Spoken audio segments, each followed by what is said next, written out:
My lords, ladies and gentlemen, it's a real delight to be here.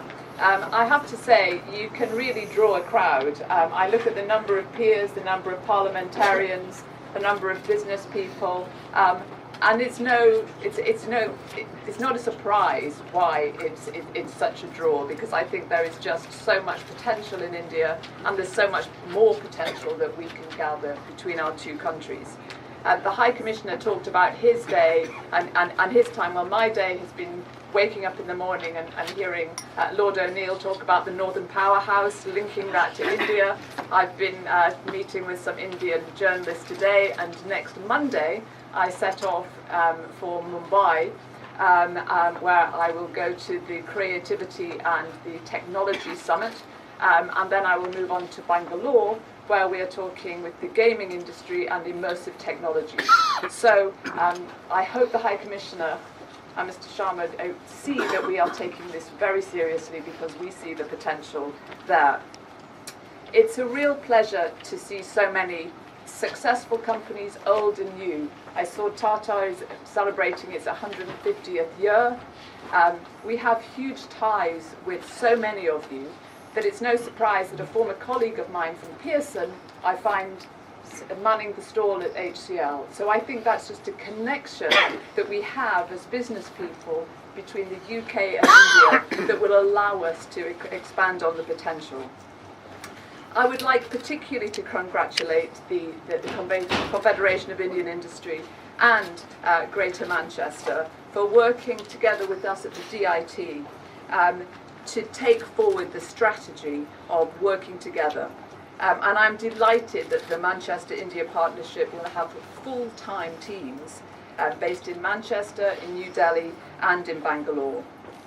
When I look around at this exhibit, you need to see it and you need to hear the numbers to realise just how significantly Indian companies have been investing in this country and how good it has been for job creation and for innovation in our country.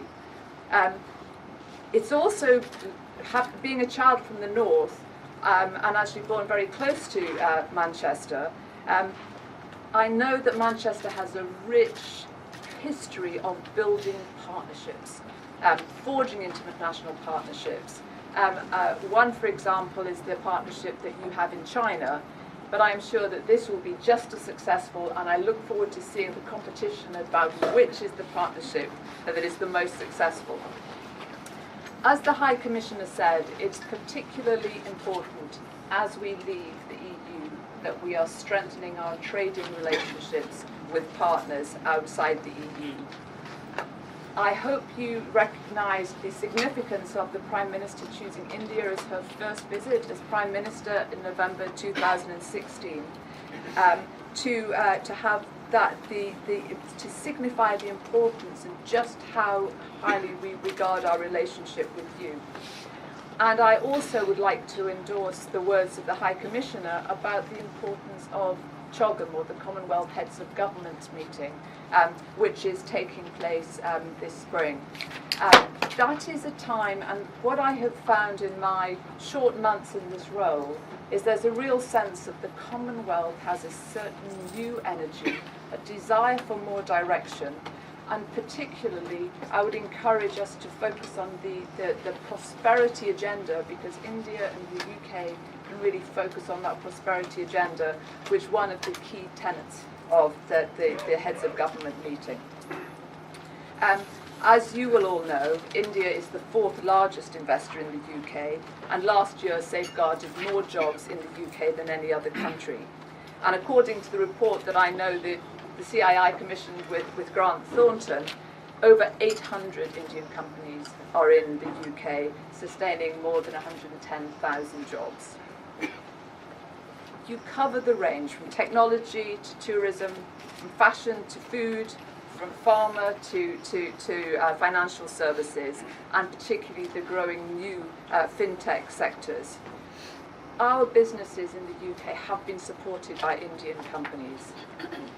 And I share also the High Commissioner and take the challenge that the UK is only the 15th trading partner in terms of size with India, and I think we need to work together to find out how to change that. I do believe that there is a huge role for regions in enhancing international trade. And looking ahead, it's really important that Manchester and the Northern Powerhouse takes advantage of this real opportunity in sectors that really play, frankly, to the north. That has already been seen by the action of Indian companies. HCL developing their technology partnership with Manchester United. As a child, I used to go and see George Best, so I have some connection there. Hero Cycles putting their state-of-the-art R&D centre in Manchester. Accord Healthcare creating new jobs in pharmaceuticals in Fordham in Newcastle. And the software company, Masteg, announcing that it will grow its UK R&D operation in Leeds. There is a real pull from the north and the strength of the north's economy. And it's not just industry, it's in our education institutions too. Bangalore now has a partnership with the University of Salford and the state of Karnataka with the University of Bolton. Under that, innovation, education can flow two ways, and I'm a fundamental believer that when we are educated in each other's countries, we form a bond that lasts and allows trading over the years to succeed. These are only part of these success stories. There are so many I could highlight. But one of the things that I know that the partnership is looking at is taking on the fact that Manchester is the second largest gateway in the UK to India and the sixth largest in all of Europe. And we've got to find a way to take advantage of that and make it even more prominent. As I said, I will be going to India next week. We will be working out how we can build those trading relationships. And I hope that you will continue to see the UK as a friend, as a partner, as a place in which the ease of doing business is good, where we have an attractive tax regime, where we have strong ties, which I know, as the High Commissioner said, sometimes are difficult, but I would say underpinning are really strong and supportive ties. Our English language, and to make UK your destination market for your investment. This really is an exciting time for both our countries, but I'd particularly like to hand over, as I'm going to hand over to the partnership between India, Manchester and the UK. I look forward to working with you on trade investment opportunities, and together we can, as I believe you say, make in India, but innovate in Manchester. Thank you.